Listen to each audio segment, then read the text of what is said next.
সভাপতি সাহেব, সভাত উপস্থিত জেলার সভাপতি হাবিবুর রহমান সাহেব, জেলার সাধারণ সম্পাদক তথা প্রাক্তন জেলা পরিষদের সদস্য আব্দুল লতিফ মন্ডল, আমাদের এই জেলা পরিষদের দলের মনোনীত প্রার্থী হামিদা বেগম, নীলিমা খাতুন এপি মেম্বারের প্রার্থী, উপস্থিত দলের বিভিন্ন বিষয়ববীয় সকল শ্রদ্ধার রাজ উপস্থিত মা বোনেরা,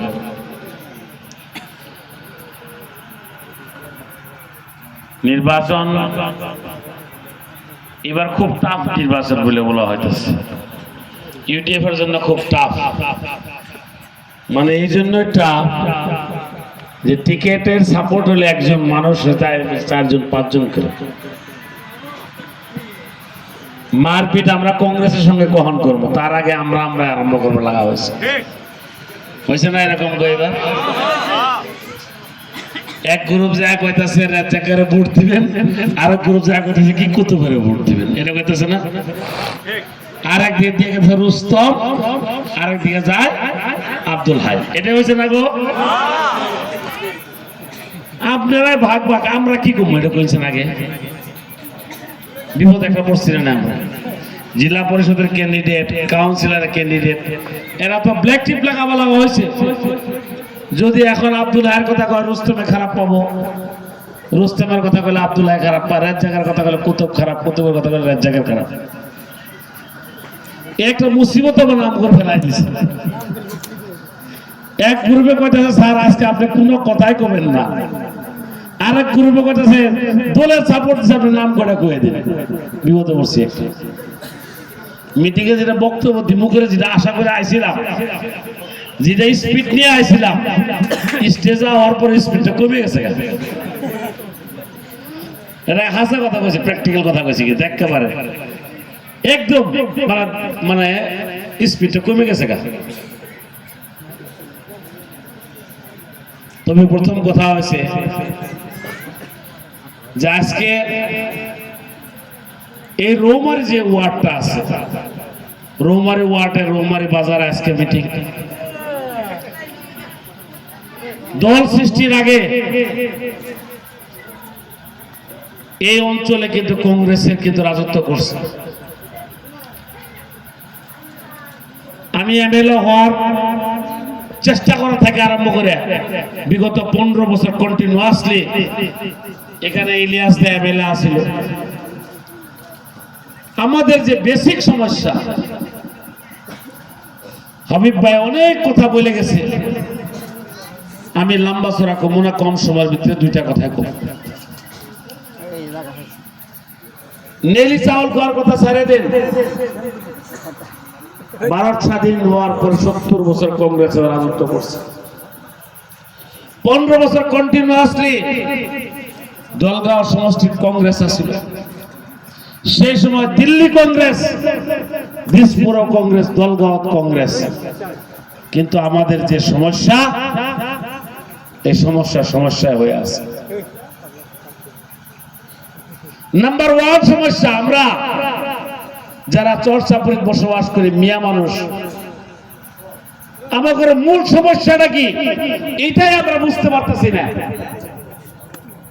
এক গ্রুপে এসে গো তোমার এটা করবো, ওইটাই হাতালি মারে, আরেক গ্রুপে আয় কয় এটা করবো, ওটা তালি মারে। আমরা নিজের বিবেকটা ব্যবহার করা লাগবে। আমাদের মূল সমস্যা হচ্ছে মাটির পাট্টার সমস্যা। কংগ্রেসের নেতারা কয় যে বিজেপি আসার পরে মুসলমান উচ্ছেদ করতেছে। আমি এর জন্য দায়ী দেই কংগ্রেসে। তোমরা 15 বছর রাজত্ব করছো, 15 বছর রাজনীতি দপ্তপনি আছে। 6 জন মিয়া মানুষ মন্ত্রী আছে। রকিবুল হোসেন পাওয়ারফুল মন্ত্রী, সিদ্দিক আহমেদ পাওয়ারফুল মন্ত্রী, নজরুল ইসলাম মন্ত্রী, নূর জামাল সরকার মন্ত্রী আছেন, ওয়াজেদ আল চৌধুরী মন্ত্রী আছেন, কিন্তু আপনাদের আমাদের গরিবের হয়ে কোন একজন বিধায়কে, কোন একজন মুসলমান এমপি বা মিনিস্টারে মাটির যে পাট্টা দেওয়া লাগে এই কথাটা কোনোদিন দিশপুর উত্থাপন করে নাই। আপনাদের আমাদের লাঞ্ছিত বঞ্চিত জনগোষ্ঠীর দল, তালাসাবির দল, এই দলের দিশপুরে একবার না 10 বার উত্থাপন করছে মিয়া মানুষের মাটির পাট্টা দেওয়া লাগে। একমাত্র একটাই দল, তালাসাবির দল। আমি আপনাদের এই অঞ্চল শ্যামপুর, আরবাড়ি, কল্যাণ, নতুন করে আপনাদের রৌমারী বরকর পঞ্চায়েত, আমি বিধায়ক হওয়ার আগে বলছিলাম যে আপনারা আমাকে ভোট দেন। আমাকে বিধায়ক এই জন্য বানাতে লাগবে আপনারা, যে আপনাদের যে বেসিক সমস্যা, এই সমস্যা আমি দূর করব। আপনারা শুনে খুশি হবেন, বিরোধী দলের একজন আমি বিধায়ক, সরকার নাই, দিল্লি দিশপুর ইউডিএফ নাই, মাত্র দলগাঁও দরঙ্গের ভিতরে দলগাঁও সমষ্টির এমএলএ তালাসাবির। একজন বিধায়ক ইচ্ছা করলে সব কাম সম্ভব, সব কাম সম্ভব। সরকারের দরকার পড়ে না, আমার কেউ নাই, এক আসমান সাবাসার আল্লাহ আছে।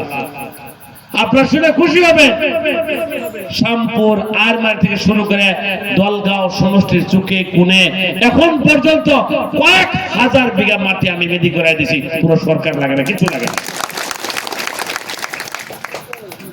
এখনো মানুষ চিনে না কে আসলে কাম করতে পারো, কে আপনাদের নিজের। আজকে মাটি মেদি করে দেওয়া হয়েছে, যাদের মেদি হয়েছে তাদের মাটি কোন বিজেপি তো আরএসএস কোন বাপের ক্ষমতা নাই মাটি ঘর ভাঙবে, ভাঙতে পারবে নাকি বলেন? যদি কংগ্রেসে মাটির বার্তা দিয়ে গেত বিজেপি কোনোদিন ভাঙতে পারতো না। কংগ্রেসে দেয় নাই, কংগ্রেসে ব্ল্যাকমেলিং পলিটিক্স করছে। আপনাদের এখানে কত পরিয়াল মাটির পাট্টা হচ্ছে তার উদাহরণ আমি দিব না। এখানে একটা ছেলে আছে, এই আকরাম আছে, আকরামের দেখলাম এখানে আকরাম আছে না? আকরাম কয় বিঘা মাটি পাট্টা হয়েছে কও, তোমার কও আমি শুনবো। কত বিঘা মাটি পাট্টা হয়েছে? আসসালামু আলাইকুম। আসলে আমাদের বিধায়ক সাহেব বলছে আমার কয় বিঘা মাটি। বিধায়ক সাহেব জানে যে আমার মাটি 12 বিঘা। আসলে তো আরো 8 বিঘা মাটি আমি লুকিয়ে রাখলাম, না গাইলে আরো বেশি বেশি হাত বাড়াচ্ছে আমার নাম। আমার মাটি ইনশাআল্লাহ 20 বিঘা মেদি বাটা হয়ে গেছে। এই 20 বিঘা মাটি যে মেদি করে দেওয়া হয়েছে, এর কি স্বাভাবিক কথা ভাবছেন নাকি আপনারা? আমি বলতেছি আপনি এমএলএ হলো, এই আকরাম হলো, আকরামের বাপ হলো কোন রকম মাটি মেদি। কথাটা বুঝছেন কি? এরকম এমএলএ বহুত গেছে, কেউ কাজ করে নাই। মাত্র খালি আকরাম না, এখন দলগাঁও সমষ্টির সুকে কোণে বলছি যাদের মাটি নাই, যাদের মাটি পাট্টা নাই, আপনারা পঞ্চায়েত নির্বাচনের পর আমার সঙ্গে যোগাযোগ করবেন। জেলা পরিষদের সদস্য নমিনি আব্দুল্লাহ মন্ডল লগে যোগাযোগ করবেন। প্রত্যেকটা মানুষের মাটির সমস্যা ইনশাআল্লাহ আমি 26 সালের আগে ক্লিয়ার করে দেব। আপনারা ভোট দেন না দেন পরের কথা, কিন্তু আপনাদের সমস্যা দূর করব। শ্যামপুর আরবাড়িতে একটা হাই স্কুল নাই, আপনারা শুনে খুশি হবেন। 3 নম্বর শ্যামপুর যে এমই স্কুল আছে, এটা আপগ্রেডেশন করা হইতেছে, এটা হায়ার সেকেন্ডারি হবে ইনশাআল্লাহ 2026 এর আগে হবে। ফাটা লেকচার মানে যা করতেছি তাই বলতেছি। আপনাদের এই নদী, এখানে আপনি মুমিন ভাইরা আছে না, লাইফ টাইম কংগ্রেস করছে, তারা করছে না? ইলিয়াসুল লোক আছে না, এখানে মিটিং করতে দেয় না। মুমিন, রুস্তম, অমুক সমুক, তারা দেখছে যে আমরা 15 বছর কংগ্রেস করছি, এখন আমাদের বাড়ি উচ্ছেদ হইতেছে, বাড়ি নদী ভাঙে না, কোনো অবস্থা নাই। ওনারা জয়েন করার আগে আমাকে বলছিল, ভাই আমরা জয়েন করব, আমাদের একটা সমস্যা, এই সমস্যাটা দেখে দেওয়া লাগবে, আমরা জয়েন করেন। ওনারা জয়েন করছে, তালাসাবে যোগদান করছে। নদী প্রোটেকশনের জন্য যতটুকু পারি প্রায় 1 কোটি টাকার উপরে স্যাংশন করে দিয়েছি, তার কাজ এখন বন্ধ চলতেছে, ইনশাআল্লাহ প্রোটেকশন হইতেছে। দলগাঁও সমষ্টির কোন আর্টস কলেজ ছিল না। আসাম দিসপুরের ভিতরে 15 বছর ইলিয়াস দা ছিল, কংগ্রেসের বিধায়ক ছিল। একটা দিন দিসপুর 1 মিনিটের জন্য দাঁড়াইছিল নাকি আপনারা বলেন? না দাঁড়ানোর জন্য আমরা অনেক পিছিয়ে গেছি, অনেক পিছিয়েছি। একটা আর্টস কলেজ দলগাঁও নাই। যারা মোবাইল ব্যবহার করেন, যারা টিভি দেখছেন, আমার বিধানসভার প্রথম যে বক্তব্য ছিল সেই বক্তব্য প্রথম আমি বলছিলাম মাননীয় অধ্যক্ষ মহোদয়, আসামের প্রত্যেকটা সমষ্টি কলেজ আছে। 126টা সমষ্টির ভিতরে কোন কোন সমষ্টির 3টা 4টা করে কলেজ আছে, একটা সমষ্টির কলেজ নাই। এটা হলো দলগাঁও সমষ্টি। আসামের 125টা সমষ্টির কলেজ আছে, এক সমষ্টির কলেজ ছিল না, এটা হলো দলগাঁও সমষ্টি। আপনারাও জানেন নাকি যে এই কথা? হিমন্ত বিশ্ব শর্মা মুখ্যমন্ত্রী, উনি হইলে অবাক, কি কথা কন, কলেজ তো একটা আছে আপনার খারাপিটে, খারাপিটে তো দলগাঁও সমষ্টির পড়ে নাই, এটা মঙ্গলদৈ সমষ্টি করছে। অবাক, এই কথা আমি আগে জানি নাই। মাননীয় মুখ্যমন্ত্রী আমার কথা শুনে সেদিন ঘোষণা করছে, 2 কোটি টাকা স্যাংশন করছে, 30 জন প্রফেসর নিয়োগ করছে, আর কলেজ স্টার্ট হয়েছে। দীনদয়ালে আর্টসের ক্লাস আরম্ভ হয়েছে। 1200 ছাত্র এবার অ্যাডমিশন নিছে, 1200। সারা তরঙ্গের ভিতরে চিপাজার মহিলা কলেজ আছে, মঙ্গলদৈ মহিলা কলেজ আছে, মহিলা হায়ার সেকেন্ডারি আছে, দলগাঁওতে নাই। দলগাঁওতে নাই মহিলা কলেজ। আমি বিধায়ক হওয়ার পরে মাননীয় মুখ্যমন্ত্রী অনুরোধ করছি, এমপি দিলীপ শেখের অনুরোধ করার পরে একটা মহিলা কলেজ মঙ্গলদৈ থেকে কাটে আনে 30 কোটি ব্যয় সাপেক্ষে কাজ চলতেছে খারপেটিয়া ব্লকের পিছনে। ব্লক দেখছেন না? ওর পিছনে একটা বিল্ডিং, বিশাল বিল্ডিং হইতেছে মহিলা কলেজ, উইমেন কলেজ হইতেছে। 30 কোটি টাকা স্যাংশন করে দিয়েছে গভর্নমেন্টে, কাজ চলতেছে। আবার ওইখানে ক্লাস শুরু হবে। আপনার মেয়ে, আমার মেয়ে আর বাহিরে যাওয়া লাগবে, ওখানে লেখাপড়া করবে। আজকে দিন পর্যন্ত বেশিমারি, দলগাঁও, দইপাম, যত হাই স্কুল আছে, হায়ার সেকেন্ডারি, শিয়ালমারি, কপাটি, শিলমরি, বড়বাজার, খারপেটিয়া, প্রত্যেকটা হাই স্কুলে, হায়ার সেকেন্ডারিতে 70 লক্ষ করে টাকা আমি স্যাংশন করাই দিছি। 70 লক্ষ। তার থেকে বড় কথা হইল যে দইপাম হাই স্কুলে 8 কোটি টাকা স্যাংশন করে দিয়েছে, 8 কোটি। কাজ চলতেছে, প্রায় কাজ আধা হয়ে গেছে। 8 কোটি টাকা দলগাঁও হায়ার সেকেন্ডারি স্যাংশন করে দিয়েছে। মাত্র খালি এটাই নেই, আমি বিধায়ক হওয়ার পরে দলগাঁও সমষ্টি 100 কোটি টাকা রাস্তা, পাকা রাস্তার কাজ চলতেছে। 100 কোটি। কথা বুঝছেন কি আপনারা? মুজিবুর সাহেব কি করতেছে? শুয়ে ঘুম পাড়তেছে। 100 কোটি টাকার কাজ চলতেছে। তার থেকে সবচেয়ে বড় কথা হলো, আজকে থেকে 4 বছর 3 বছর আগে আমসু আসু এই অঞ্চলের মুরব্বিয়ান গুলো একটা ধর্ণা কার্যসূচি, ইলিয়াস দা তখন লাল লাইট ছিল যে এখানে সাব ডিভিশন হওয়া লাগে। দলগাঁও আন্দোলন হয়েছিল না? বলেন, সাব ডিভিশন হয় নাই। আমারে আপনারা বিধায়ক বানানোর পরে মাননীয় মুখ্যমন্ত্রীর অনুরোধ করছি যে দলগাঁওতে আপনার সাব ডিভিশনে ওখানে উপজেলা দেওয়া লাগে, সমজেলা দেওয়া লাগে।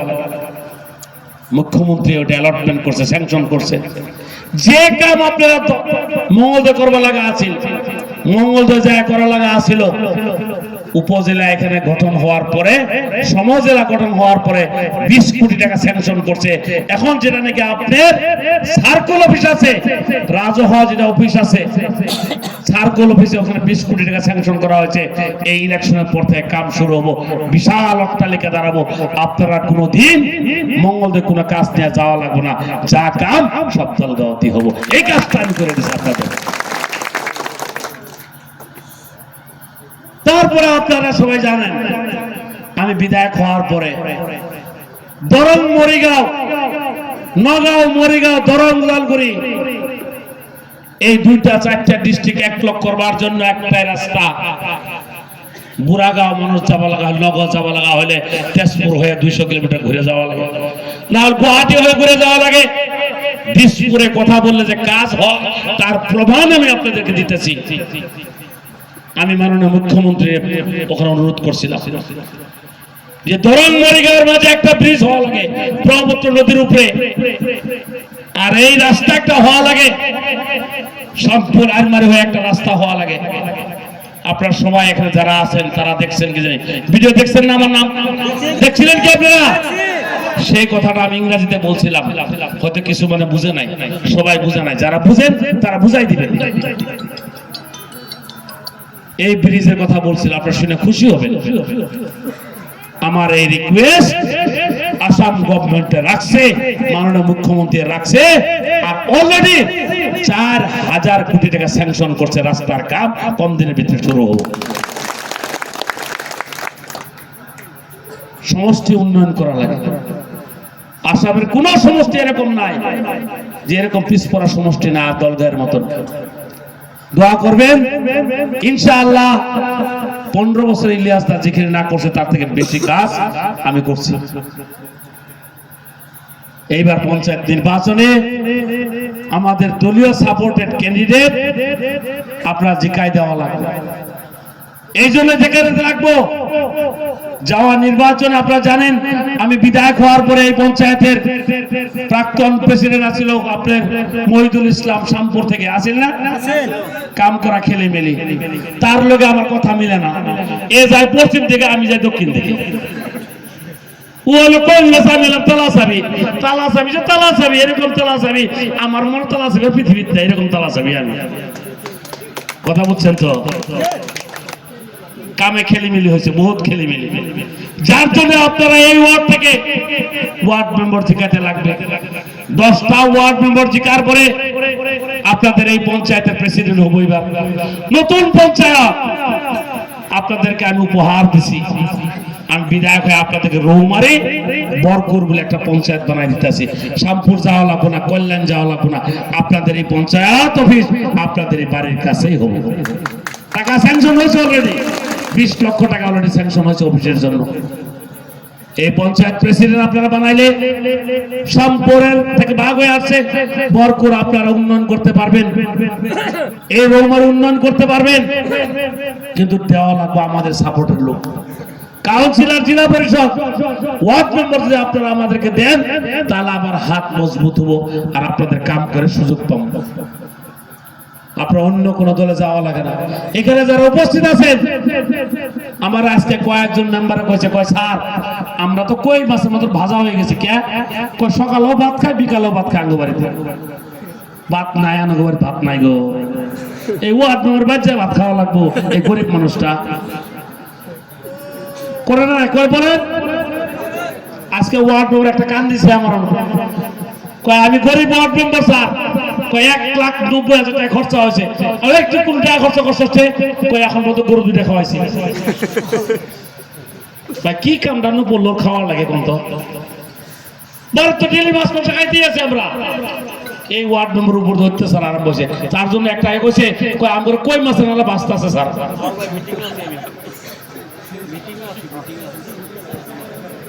আমরা একটু সতর্ক হলাম। আসামের হিন্দু এরিয়ার যান, কোন মোষ কাটা নাই, কোন খাসি কাটা নাই, ওয়ার্ড মেম্বারের কোনো খরচা নাই, মাত্র 20,000 টাকা খরচা, মাত্র ব্যানার আর পোস্টার বানাইছে আর খালি চা, লাল চা, কোনই নাই। কিন্তু আমরা ওয়ার্ড মেম্বার যারা বানাবো তার 14 গোষ্ঠী বুঝতে ঠিক করে হলাম। হয়েছে না এটাই? দয়া করে অনুরোধ করছি আমরা এই সভা বাদ দেওয়া লাগবে। এই সভা বাদ না দিলে জিন্দিগিতে আমরা আগে যেতে পারবো না, আমরা পরিবর্তন হওয়া লাগবে। তাই আমি সবাইকে অনুরোধ করতেছি আপনাদের নতুন পঞ্চায়েত রৌমারি বরকুর আমি বানাই দিছি, আপনারা আমাদের ইজ্জত রাখা লাগবো যে মজিবুর সাহেব এই পঞ্চায়েত আমাদেরকে দান করার মতন করে দিছে এই উপরের অঞ্চলের জন্য। আপনারা আমাদেরকে 10টা ওয়ার্ড মেম্বার, একটা কাউন্সিলর আর একজন জেলা পরিষদ দান করা লাগবে, এটি আপনাদের কাছে আহ্বান রাখছি। আপনাদের উন্নয়নের জন্য যতটুকু রাস্তাঘাট বাকি আছে ইনশাআল্লাহ কম দিনের ভিতরে আপনাদের সব কাজ কমপ্লিট হবে। আপনারা খালি অধৈর্য হবেন না। আমাদের অনেক লোক আছে, আমরা এখনো পরিবর্তন হলাম না। আজকে একটা কাহিনী বলি। আজকে আমার জেলা পরিষদের একজন মেম্বার রফিকুল ইসলাম আমার বাড়িতে আছে সন্ধ্যার টাইম মাগরিবের পরে। ইতিমধ্যে একটা ফোন আইলো, রফিক সাহেব আপনি যাওয়া লাগবে এক জায়গায়। যে কোন জায়গায়? গোলাম মোল্লার বাড়ি যাওয়া লাগবে। নামটা কই ফেলালাম। গোলাম মোল্লা বাড়ি হলো বটাবাড়ি। আমি কইলাম যে গোলাম মোল্লা বাড়ি কেন যাবো? কালকে গোলাম মোল্লা আমরা এক লগে মিটিং করলাম, ওর বাড়ি কেন যাওয়া লাগে? তখন ওই মানুষটা কি বলে জানেন? ওর বাড়ির জানে, এই জন্য ও রাগ করে আসছে। কালকে বলে এক লগে রফিকুল আর এক লগে ভাত খাইছে। কথা বলছেন কি? বাড়িতে গেলে বলে ভোট দিব না। ডেলি লোক হইতে লতিফের কাছে কই লতিফ আমার ফোন করলো না, বেটা একবার ক্যান্ডিডেট হয়ে দেখ কিরম জ্বালা না। ওয়ার্ড মেম্বাররা কম পাইতেছে, হইতেছে না? হাই রে হাই, বাতি চলতেছে বলে। এই ছোট ছোট কথা ধরলে হবে না। একজন জেলা পরিষদের ক্যান্ডিডেট ৮০,০০০ ভোট আপনাদের এই সমষ্টিতে। ৮০,০০০ কয়টা মানুষের বাড়ি যাবো? কয়টা অনুরোধ করবো? কয়জনের বাসায় যাবো? 10 দিন সময়। মিটিং করার তো টাইমই নাই। তারপরে মিটিং সারা রাত করার পরে রাত্রে বাড়ি যায় দেখে মানুষ ভর্তি। সকালে ঘুমো থেকে ওঠার পরে দেখে মানুষ ভর্তি। আজকে একটা মিটিং এ কইছে, আমার এক কর্মীরা কইছে, কয় স্যার এখানে অনেক সমস্যা। যে কি সমস্যা? কয় কর্মীরা কয় অমুক রাগ করে বইয়া আছে। এই বেটা আল্লাহ ফিটি যায় কলতি বেড়ে কইতেছে, কলতি ওই বেটার ২,০০০ টাকা দিলে বেটা ঠান্ডা হবো। কি কইছে? হবো ২,০০০ দিব। এই করছে কি ২,০০০ উত্তর ৫০০ টাকা ঘুষ নিস। ওই মানুষ কত ধরনের কাম আরম্ভ করছে। আমরা এগুলো করলে আগবাড়বো সমাজ, আমরা এগুলো দেখা লাগবে।